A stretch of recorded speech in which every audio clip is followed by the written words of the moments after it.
တိန်နဲ့ဆယ်နဲ့အမွှာကလေးကိုဝယ်မိတယ်လို့ရှောက်ပြောမိတဲ့အတွက်မိဘတွေကိုပြန်တောင်းပန်လိုက်ရတဲ့ပုတု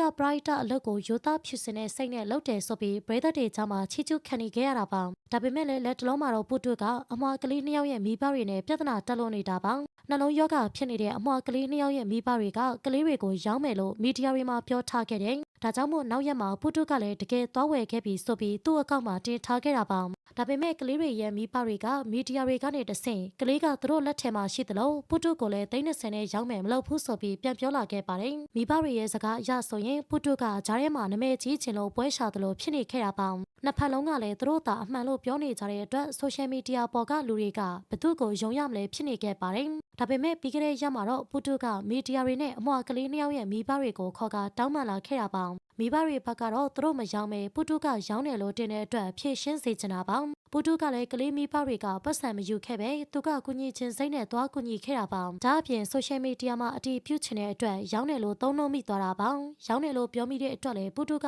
တောင်းပန်ထားခဲ့ပါတယ်သူ့ဘက်ကအရာရာမှားခဲ့တယ်ဆိုရင်မိဘတွေချင်တဲ့အထိတောင်းပန်ပါတယ်ဆိုပြီးမီဒီယာတွေရှေ့မှာတောင်းပန်ခဲ့တာပါဒါအပြင်ပုတုကကလေးလေးတွေကိုတနာတဲ့အတွက်ကလေးတွေကိုဆက်ပြီးကူညီအောင်ပါမိဘတွေကြောင့်သူ့အနေနဲ့လူအများချမ်းမှာတိတ်ခါချခဲ့ရပေမဲ့လည်းကလေးမအပြစ်မရှိတဲ့အတွက်စိတ်ကူးရအောင်ကူညီပေးသွားမှာပါရောင်းတယ်ဝယ်တယ်လို့ပြောမိတဲ့အတွက်အမားကိုတောင်းပန်ခဲ့တဲ့ပုတုပေါ်ပရိသတ်တို့ရဲ့အမြင်ကိုလည်းပြပြခဲ့ပါအောင်ရှင်